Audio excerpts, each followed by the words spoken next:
Hello Internet! Hello Internet! This is PiouPiou, and this is Azrod. and we're here to show you how we live differently. Today we are doing a focus on how we feed ourselves, the dogs and the goats.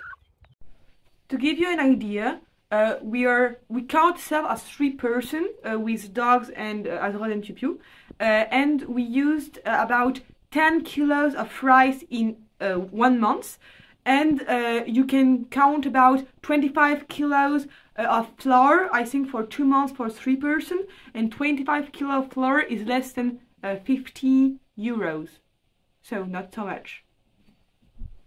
So if you have a garden to produce you some legumes, vegetables, fruits, you have goats to produce milk and chickens to produce eggs, you just need 50 euro per week to get per month, sorry, to get a bag of flour or a bag of rice.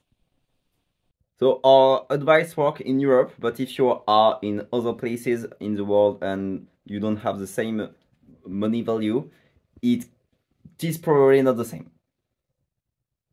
And also, if you're someplace that's colder, hotter, or something else, like variables varies, but In a nutshell, it's feasible, but not necessarily easy. But that's why we're here to show you our way.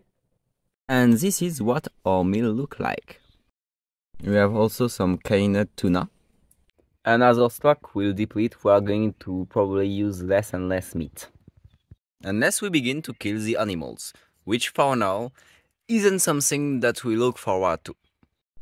But I think it's really important for people to realize that whatever meat you are eating was at some point a cute animal like Gump.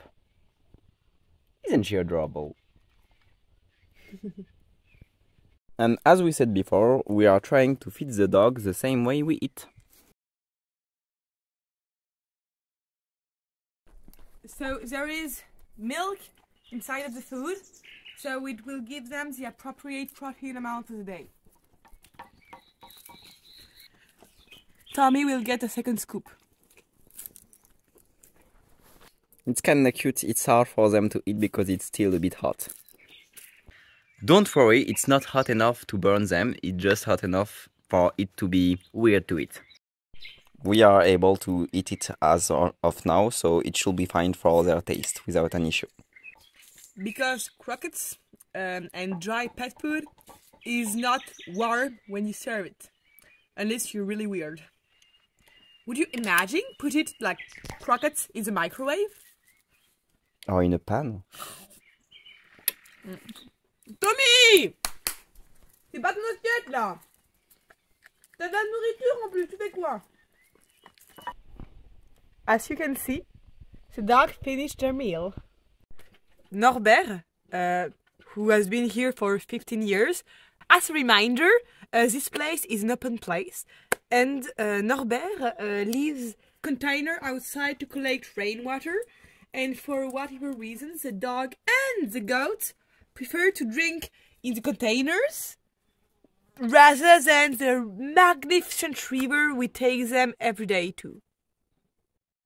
We are kind of flabbergasted because Gump somehow is bigger than she was in the apartment. We weren't underfeeding her. No, she was a little bit fat, but now she's like a lot fat. And she's an old dog, but somehow in the wild, without us having any idea, because she's a picky eater. Yeah, and sometimes she doesn't even eat the food that we give her. Or that we eat because it's good for us and it's full of protein. For example, her current meal that she finished slowly, yeah, was with 1 kilogram of cheese, yeah, which she usually loves. So we don't know what she eats outside. But she's getting bigger and fatter every day, and we're not feeding her every day because sometimes she's just not there. And she sometimes just don't like what we give her. Yesterday, she didn't come home. We called her like 15 times. And like in the middle of the night, she came back barking and she went, "Oh, hello, can you give me food?" And we were like, it's like, where are you?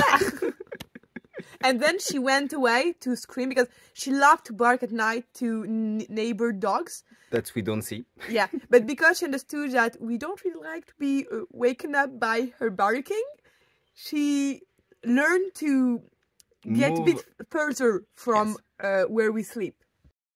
And for those who didn't get it, this is Gump, our maybe 13 years old dog.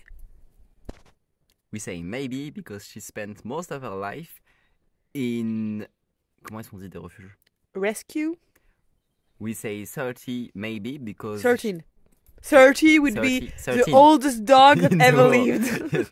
So, we say 13 because she spent most of her life in refuges and we don't know how old she was when she entered. We only know how long she spent there.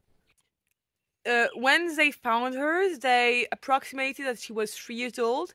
She spent 5 years in the rescue, then 3 years in different Foster family in France, and she's been with us for a year, and she's so amazing. So it's a 12 to 13 years old dog. You have never seen such an independent dog. Like Tommy, who is 4 years old, is like more of a potato than a 13 years old dog who can do walks and randonnée for hours, hikes for hours each day.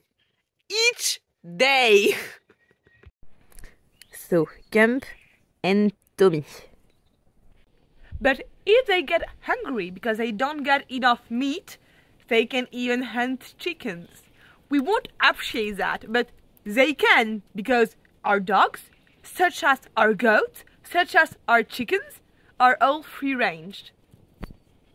Yes, as we said, ready free range.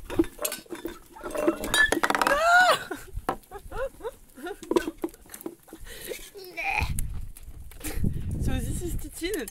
She produces a liter of milk every day, so we love her and appreciate her even when she eats directly in our plate. And she isn't starving. Look at the side of her belly. Usually we can see her ribs because this species of goat is quite skinny. But Come on, there get down the table. There aren't much bone to see. But she's so nice. She's 1 year old. Can you imagine that this goat is only 1 year old? One! That's pretty amazing. And she loves hugs.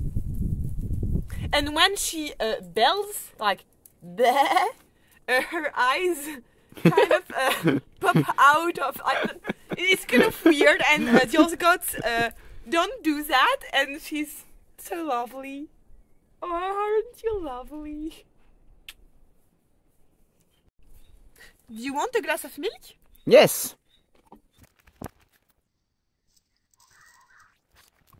Here, you have a small glass of milk. Thank you. It takes a long time to milk her entirely. And she has 1 liter each day.